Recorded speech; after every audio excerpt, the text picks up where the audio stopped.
Good morning. It's an early morning, 6 o'clock.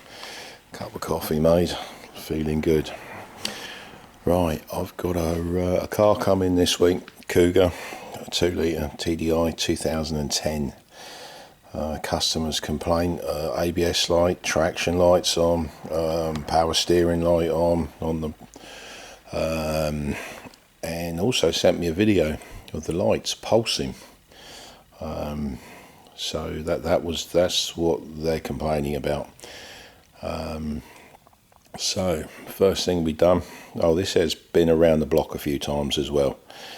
Last garage reckons it wants an alternator, but they were probably right, but not what they thought.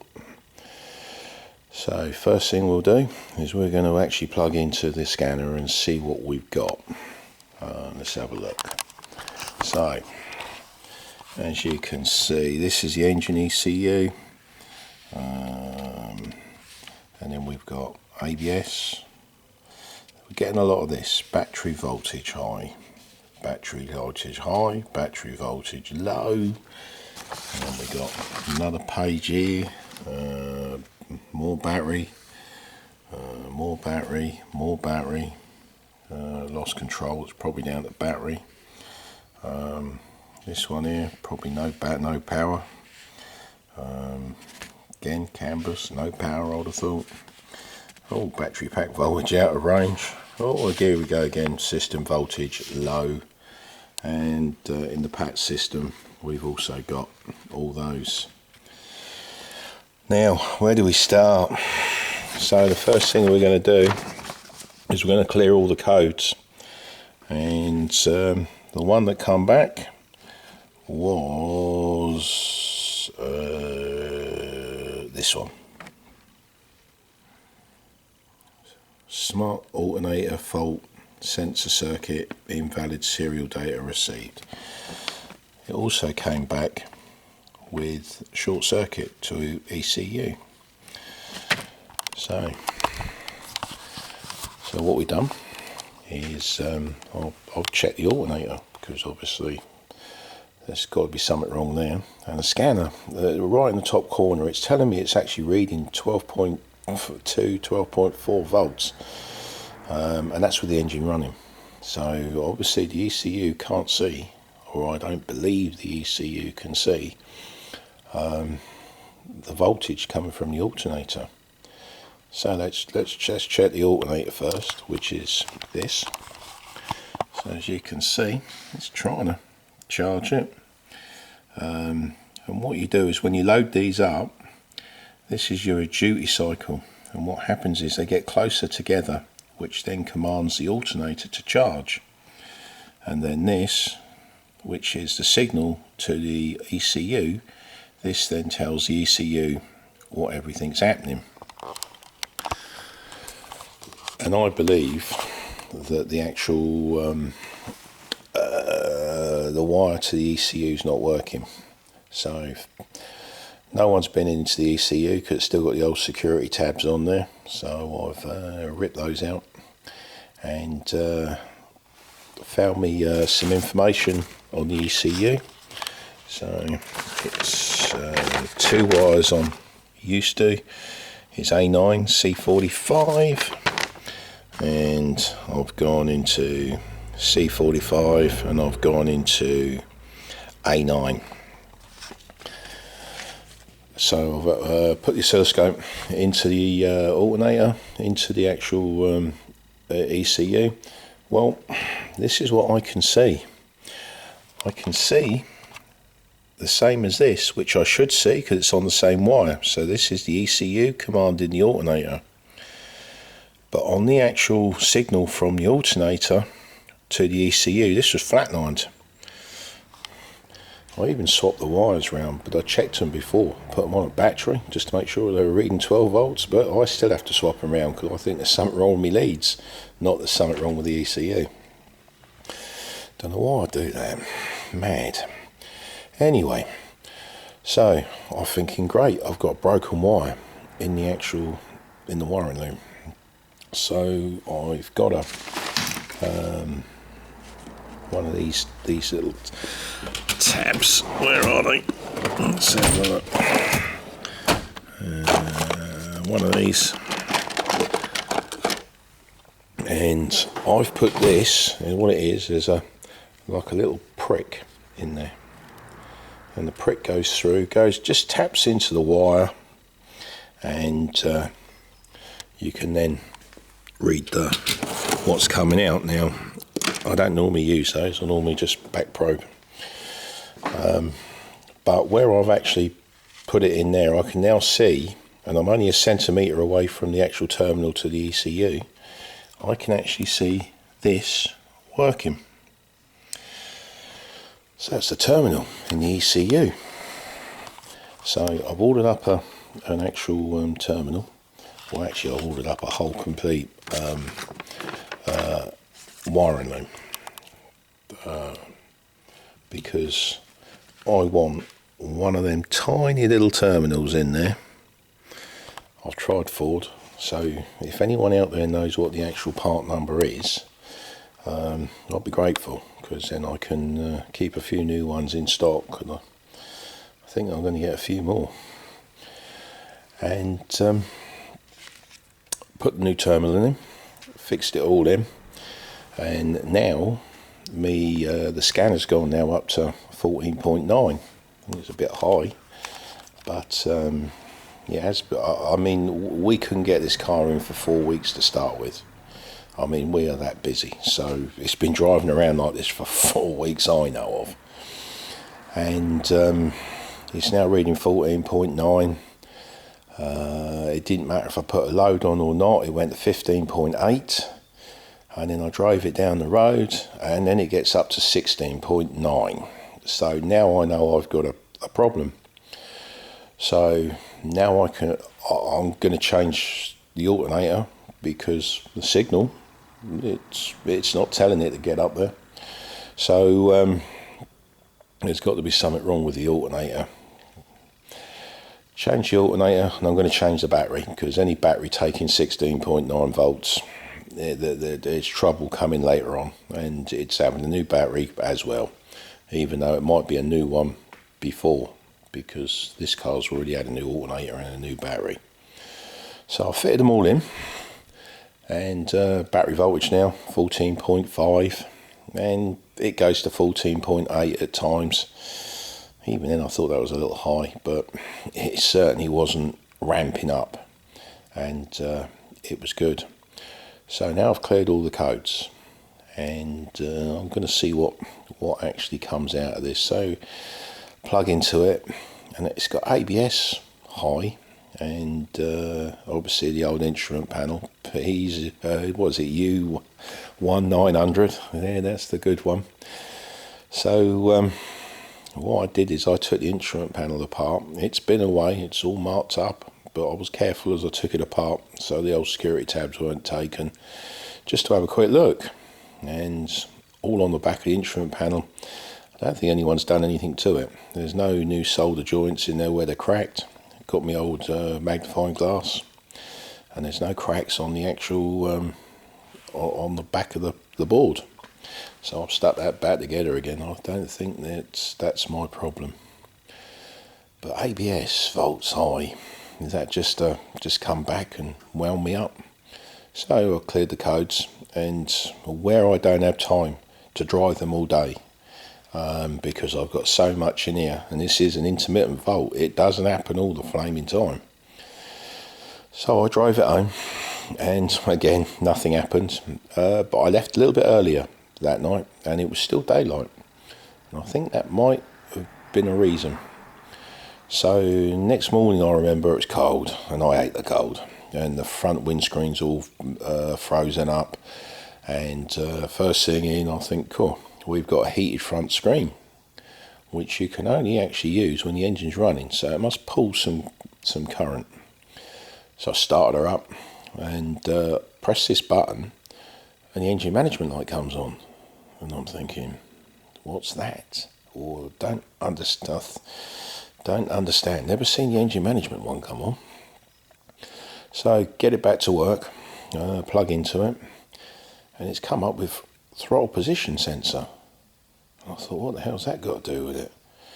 So got the scanner, got the data, put it on graph, and I actually watched the throttle E and D work together, and they were fine. There was no glitches. I even tried to make it was fine. Doesn't. So why did it bring that code up? I don't know. It's a modern day car now, isn't it? 2010, all this canvas, van, whatever you want to put on it, communication. So if there's a problem, it's just going to have a moan, isn't it? So I dismissed that one.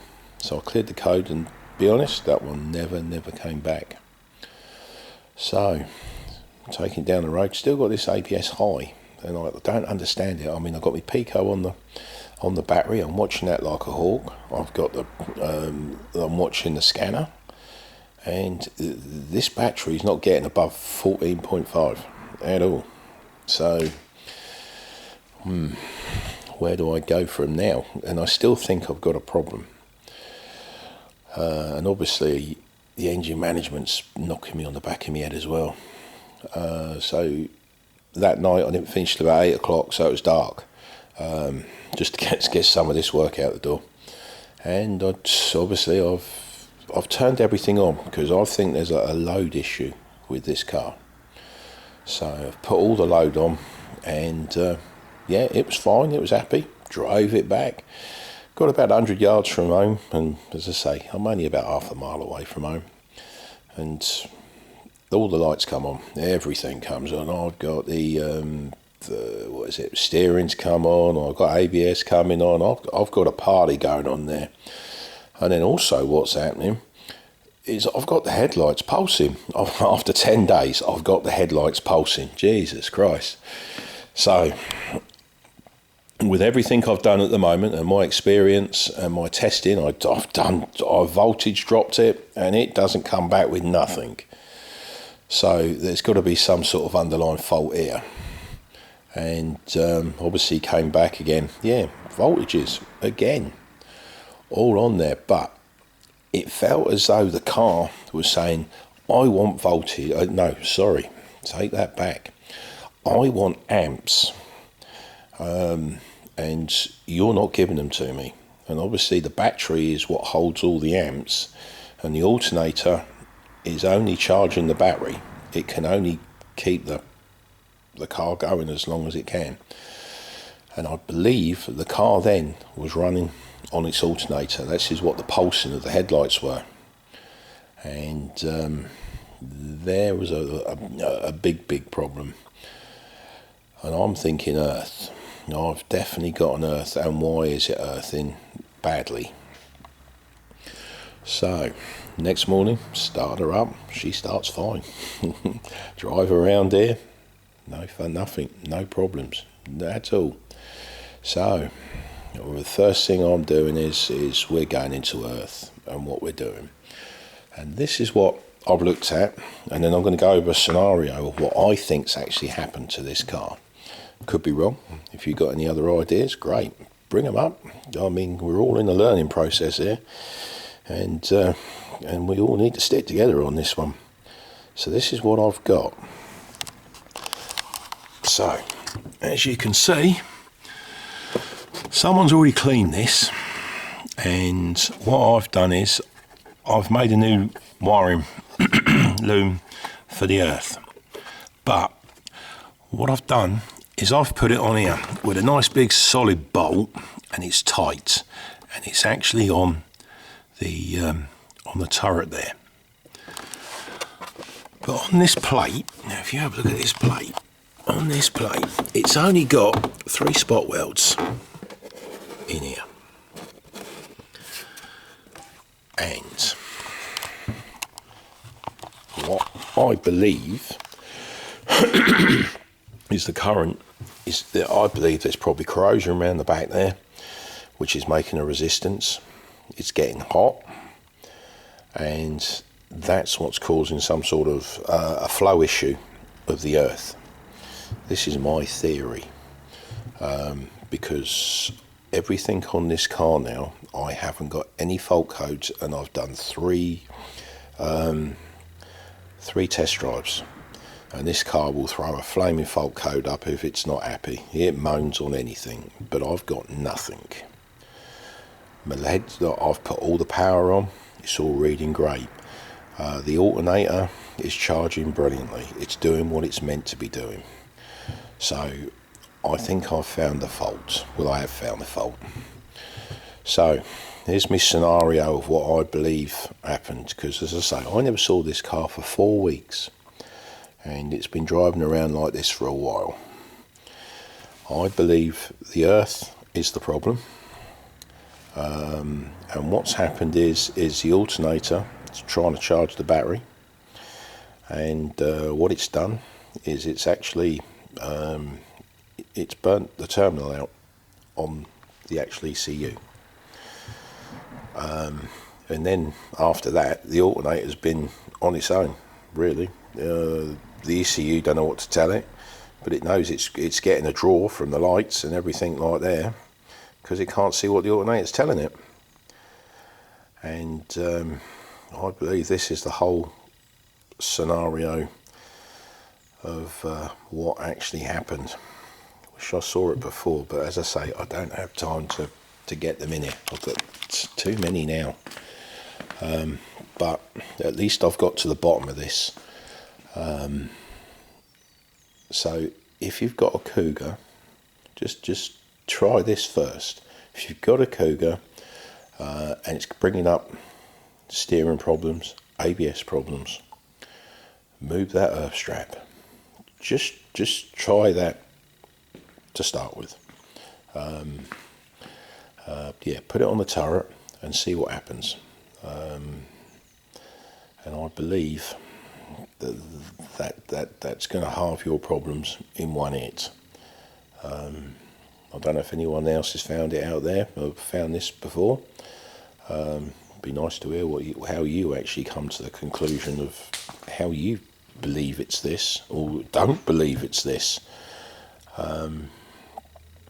As I say, we're all in a learning process here, and these weird and wonderful weird and wonderful faults are coming far too fast. You think I've got an engine management fault? Had nothing to do with it. I've got an instrument panel fault. That's gone. They're all gone. I haven't got any faults. So see how quickly you can be led up the garden path so fast. I still believe the alternator was at fault, because 16.8 volts is a no-no. That's a big no-no, because I saw that on the scope, and once it hit 16.9, I had all the lights on the dash. It was all problems. So still believe that was a fault.